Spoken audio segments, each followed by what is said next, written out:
Hello guys, welcome to our channel AR Classes. If you like, then please subscribe my channel. Hello guys, स्वागत है आप सभी का हमारे चैनल AR क्लासेस में। आज हम पढ़ेंगे measurement of central tendency means केंद्रीय प्रवृत्ति की माप। केंद्रीय प्रवृत्ति की माप में तीन चीजें आती हैं, मीन, मीडियन, मॉड। ठीक है। अब मीन क्या होता है? मीन होता है माध्य। ठीक है। मीडियन क्या होती है? माध्यिका।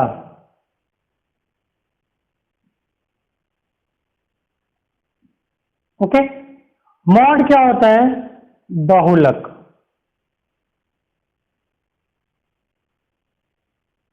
ये तीन चीजें होती हैं केंद्रीय प्रवृत्ति में, मीन, मीडियन, मॉड। ठीक है। चलिए अब बारी बारी से हम तीनों के बारे में जानेंगे। तो सबसे पहले हम लेते हैं मीन।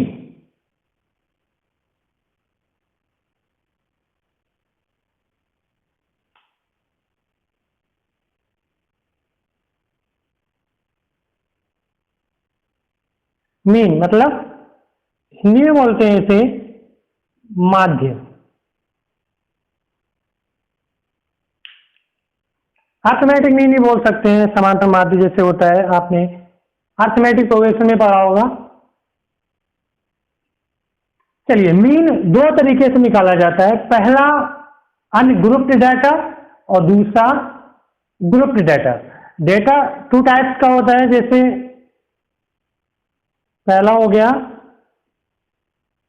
अनग्रुप्ड।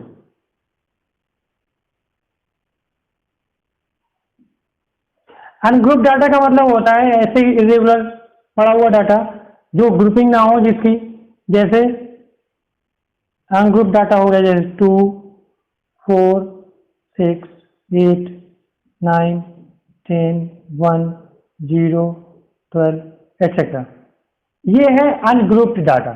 इसी को अगर हम टेबल में लगा दें इस तरह से, ये हो गया नंबर, योगिंग की फ्रीक्वेंसी। 2 1 बार आया है, 4 1 बार आया है, 6 1 बार आया है, 8 1 बार आया है। इस तरह से अगर ये टेबल में मिलेगा, ये हो जाता है हमारा ग्रुप्ड डाटा। इसे बोलते हैं ग्रुप्ड डाटा। ठीक है। तो अभी हमें क्या पढ़ना है? अनग्रुप्ड डाटा का मीन। देखिए अनग्रुप्ड डाटा का मीन कैसे फाइंड आउट करते हैं। अनग्रुप डाटा का मीन फाइंड आउट करने के लिए सिंपल सा फार्मूला होता है मीन, इसे एक्स बार से रिप्रेजेंट करते हैं। देखिए X bar equal sum of observation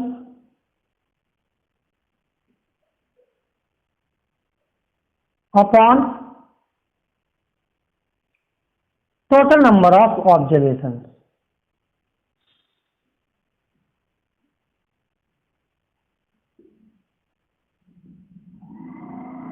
मतलब ये हुआ कि एक्स बार इक्वल होता है sigma X upon capital N. ये सिग्मा का क्या मतलब होता है? इसे बोलते हैं हम सिग्मा। ठीक है। चलिए हिंदी भी लिखे दे रहे हैं जिन बच्चों को ना समझ आए। इसे सिग्मा बोलते हैं। इसका मतलब होता है योग। ठीक है। इसका जो मीन होता है योग होता है, मीन सम। तो मतलब जितने भी नंबर दिए गए होंगे उनका टोटल सम कीजिए और अपॉन में वो जितने नंबर हैं वो रख दीजिए, बस मीन हमारा आ जाएगा। चलिए फाइंड आउट करके बताते हैं किस तरह से फाइंड आउट करेंगे।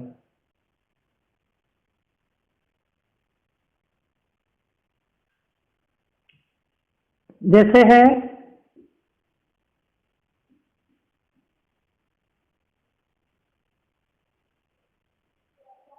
Find mean of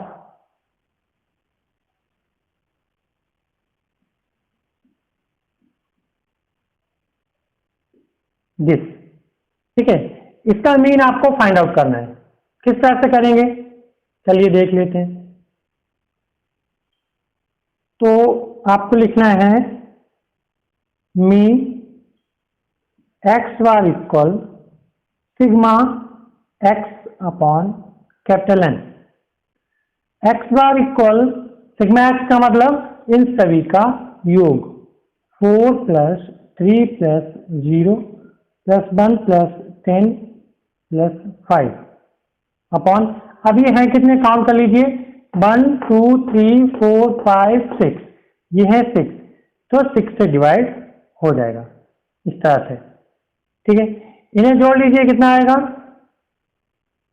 23 upon 6।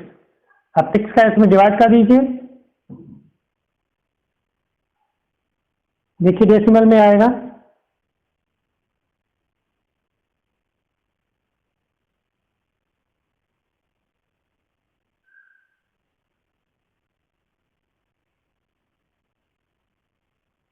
ये हमारा आ गया मीन। इस तरह से आप अनग्रुप डाटा का मीन फाइंड आउट कर सकते हैं। ठीक है, ऐसे ही अनग्रुप डाटा में कुछ और एक्स्ट्रा प्रॉब्लम भी आती हैं, चलिए वो आपको बता दे रहे हैं। ये तो हो गया सिंपल सा question.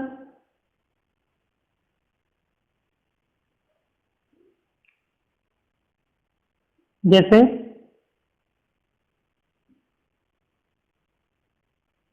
if the mean of 5 observations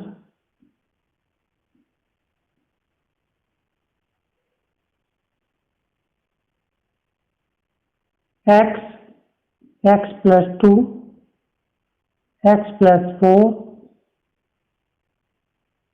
x plus 6 and x plus 8 is 11, find value of x। अब देखिए ये भी अनग्रुप्ड डाटा है। ठीक है, यहां पर आपको x की वैल्यू फाइंड आउट करनी है। किस तरह से करेंगे, देखिए सॉल्यूशन। मीन कितना दिया गया 11, तो हम वही लिख लेंगे mean X bar equal sigma X upon N. इस तरह से सभी को जोड़ दीजिए, x plus 2 plus x plus 4 plus x plus 6 plus x plus 8 upon, अब गिन लीजिए कितना है, ये पूरा 1, ये पूरा मिला के 2, ये 3, ये 4, ये 5। वो ऑलरेडी बोल ही रहा है द मीन ऑफ 5 ऑब्जर्वेशन, तो n कितना है, नंबर ऑफ ऑब्जर्वेशन 5 है अपॉन 5। मीन दिया गया 11, मीन की जगह 11 रख दिया। इस तरह से इन्हें सॉल्व कीजिए, x 1 2 3 4 5, x कितने हैं 5, 5x हो गया। ये जोड़िए 2 4 6, 6 6 12, 12 एंड 8 20, तो प्लस हो गया 20 अपॉन में है 5, अपॉन में 5 इधर जाएगा मल्टीप्लाई में हो जाएगा 5 into 11 equal 5x plus 20, multiply कर लीजिए 55 प्लस का 20 इधर जाएगा माइनस, यहां बचा 5x। अब इधर देखिए इससे सब्ट्रैक्ट करेंगे, यहां बचेगा हमारा 35 इक्वल 5x, 5 मल्टीप्लाई में अपॉन में जाएगा इक्वल x, डिवाइड कर दीजिए 7 टाइम्स गया, x वैल्यू आ गई 7। इस तरह से हम फाइंड आउट कर लेंगे। ओके, चलिए अब इसी भी डिपेंड और एक तरह की प्रॉब्लम बताते हैं आपको। ये दूसरे टाइप की हो गई, पहला सिंपल टाइप था, दूसरा x की वैल्यू फाइंड आउट करनी हो। नेक्स्ट देखिए,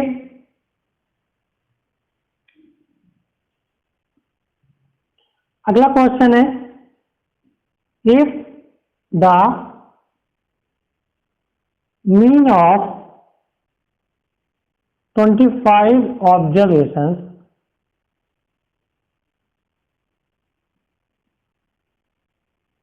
is 27 and each observation is decreased by 7. What will be the new mean? नया मीन क्या होगा? ठीक है, अगर पहले मीन दिया गया है 25 ऑब्जर्वेशन का 27 दिया गया है और सभी ऑब्जर्वेशन अगर 7 कम हो जाते हैं तो नया मीन इसका क्या होगा? देखिए, बहुत आसान है, चलिए करके दिखाते हैं।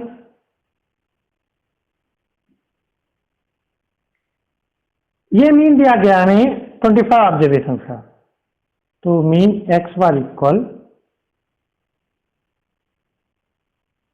सिग्मा एक्स अपॉन मीन, ये फॉर्मूला होता है। ओके, हमें मीन पता है 27 इक्वल कितने का है ये हमें नहीं पता, कितने ऑब्जर्वेशन है 25, नंबर ऑफ ऑब्जर्वेशन ये हो गया 25। ठीक है, तो हमारा यहां से ये आ जाएगा सिग्मा एक्स इक्वल 27, ये अपॉन में मल्टीप्लाई में जाएगा 25। ठीक है, इनका मल्टीप्लाई कर दीजिए, हमारा आ गया 675। ठीक है, अब ये कह रहा है कि प्रत्येक ऑब्जर्वेशन से 7 डिक्रीज हो जाता है। ठीक है, चलिए now 7 decrease by each observation. ठीक, नंबर हमारे वही रहेंगे, मतलब नंबर हमारे वही रहने, न्यू मीन बताना है आपको एक्स बार। न्यू, ठीक है, न्यू एक्स बार क्या होगा? एक्स बार मीन क्या होगा? ठीक है, प्रत्येक से 7 घटेगा, जैसे आपको अभी बता रहे हैं, जैसे इससे घटा, इससे घटा, ठीक है 2 1, इससे घटा, इस तरह से घटेगा ना। तो अगर हम सभी से कॉमन लेना चाहें तो ये -7 कॉमन आ जाएगा, कॉमन आ जाएगा।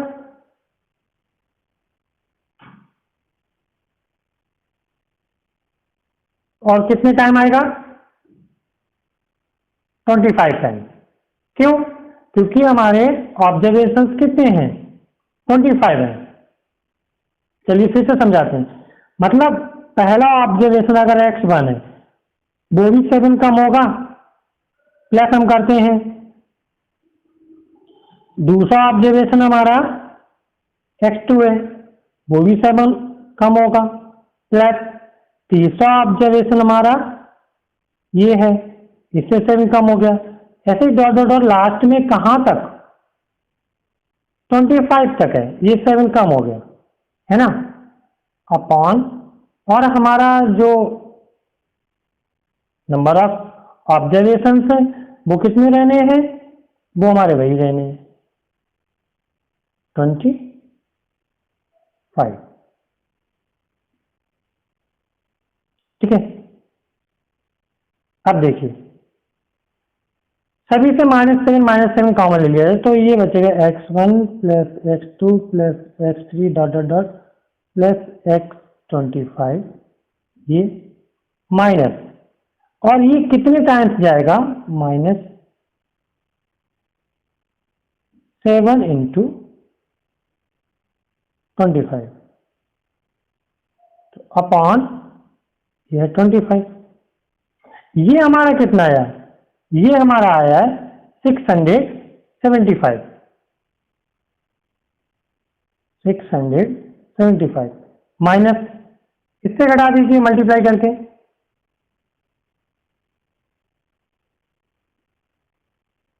ये अपॉन 25। ठीक है, इससे घटाइए, हमारा आ गया 500 अपॉन 25। डिवाइड कर दीजिए, डिवाइड करेंगे 25 टू जा ये आया और एक 0, तो हमारा मीन कितना आ गया? हमारा मीन आ गया नया 20। ये अब स्टूडेंट आपको एक और ट्रिक हम बता दें, आपको क्लियरली दिख रहा होगा ना? ओके, थोड़ा जगह फिल हो गई थी इसलिए कोई बात नहीं। अब देखिए एक बात यहाँ पे देखने की है कि हमारा पहले मीन कितना था। पहले मीन था हमारा 27, ठीक है। यहां से एक कंक्लूजन निकल कर आता है, हमारा मीन दिया गया था 25 ऑब्जर्वेशन से, उनका मीन 27 दिया गया था इस तरह से, ठीक है। तब हमारा मीन 27 था, सिग्मा एक्स हमें पता नहीं, वो ऑब्जर्वेशन है उनका सम पता नहीं, और नंबर ऑफ ऑब्जर्वेशन 25 ये रख दिए। तब जो सिग्मा एक्स है मतलब जो नंबर ऑफ ऑब्जर्वेशन है उनका टोटल सम हमारा ये निकल के आ गया इस तरह से। अब कह रहा कि प्रत्येक से 7 घटाया जाता है, ऑब्जर्वेशन है कितने 25, तो 25 संख्याएं हैं उनसे सभी से 7 7 7 घटाएंगे ना। चलिए हमने न्यू भी निकाला है तो ये कर दिया, तो सभी से 7 घटाया हमने और सभी को ऊपर जोड़ा जाता है, अपॉन 25 वही रहेगा, ठीक है। ये अपॉन का 25 यहां पर इस तरह से वही रहना है क्योंकि नंबर ऑफ ऑब्जर्वेशन हमारी 25 ही है, ये रहा। अब ये देखिए कि x1 plus x2 plus x3 plus x25 ये यहां तक जुड़ेंगे, वो कितना आ गया है? ये आ गया 675, ये आ गया। और जो 7 हम कॉमन लेंगे वही माइनस का, कहां तक? 25 तक, क्योंकि 25 संख्याएं हैं तो 25 तक 7 कॉमन लेंगे तो मल्टीप्लाई हो गया, तो मल्टीप्लाई किया हमने 175 आ गया। हमने सब्ट्रैक्ट किया, सॉल्व किया, 25 का डिवाइड किया 500 में 20 आ गया। अब आप गौर कीजिएगा, पहले 25 ऑब्जर्वेशंस का मीन था 27।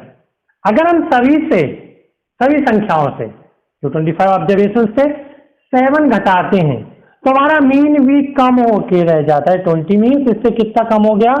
7, कितना रह गया? 20, जो कि ये आया है, आप देख रहे होंगे। तो इससे क्या कंक्लूजन निकलता है? इससे कंक्लूजन ये निकलता है कि अगर हम किसी भी ऑब्जर्वेशन से कोई संख्या सब्ट्रैक्ट करेंगे, ठीक है, जैसे कोई संख्या सब्ट्रैक्ट करेंगे n जो भी है p, तुम्हारा मीन भी उतना ही सब्ट्रैक्ट हो जाएगा। अगर हम ऑब्जर्वेशंस में कोई संख्या ऐड करते जाएंगे तो हमारे मीन में भी वही संख्या ऐड हो जाएगी, हमारा नया मीन आ जाएगा। ये 1 लाइन आंसर्स के लिए ध्यान रखिएगा, इस चीज को ध्यान दीजिएगा कि अगर किन्हीं ऑब्जर्वेशंस का मीन दिया गया है और बोला जाए कि हम प्रत्येक ऑब्जर्वेशन से इतनी संख्या को घटाते हैं या डिक्रीज करते हैं, तो जो हमारा नया मीन आएगा वो भी उतनी ही संख्या घट जाएगा, जैसे 7 घट गया था यह। अगर कहा जाए कि हम प्रत्येक संख्या को प्रत्येक ऑब्जर्वेशन में इतनी संख्या जोड़ देते हैं, इतनी संख्या बढ़ जाती है, तो हमारा नया मीन भी उतना ही जुड़ जाएगा, उतना ही बढ़ जाएगा। अब बात आती है कि हम प्रत्येक संख्या को यानी प्रत्येक ऑब्जर्वेशन को किसी संख्या से मल्टीप्लाई कर देते हैं तो हमारा जो नया मीन आएगा वो भी उस संख्या से मल्टीप्लाई हो जाएगा, ये ध्यान रखिएगा। और अगर कहा जाए हम प्रत्येक ऑब्जर्वेशन को इस संख्या से डिवाइड कर देते हैं, जैसे डिवाइड बाई p, तो हमारा मीन भी डिवाइड हो जाएगा उसी संख्या से, ठीक है, ध्यान रखिएगा। ये 1 लाइन आंसर्स के लिए है, आप डायरेक्ट इसके आंसर बता सकते हैं। तो दोस्तों ये तो रहा 3 टाइप के क्वेश्चन जो अनग्रुप डाटा से रिलेटेड पूछे जाते हैं। जैसे पहला सिंपल था कि कोई आंकड़े दे दिए गए, ऑब्जर्वेशन दिए गए, ऑब्जर्वेशन मीन होता है आंकड़ा, ठीक है, आंकड़े होते हैं, तो उनका आपको मीन निकालना है तो डायरेक्ट सभी को जोड़िए और अपॉन में वो कितने हैं गिनकर नीचे लिखकर उस संख्या से भाग दे दीजिए, आंसर आ जाएगा। दूसरा क्या था? एक्स की वैल्यू फाइंड आउट करनी थी। और तीसरा क्या है? ये इस तरह के क्वेश्चन जैसे घटाया है या जोड़ा है या गुणा किया है ऑब्जर्वेशंस में या भाग किया है। तो आज के लिए इस वीडियो में इतना ही। आगे मिलते हैं एक ग्रुप डेटा के लिए कि उसका मीन कैसे फाइंड आउट करेंगे। तब तक के लिए थैंक यू। अच्छा लगा तो लाइक कीजिए, शेयर कीजिए, नए हैं तो हमारे चैनल को सब्सक्राइब करना ना भूलिए।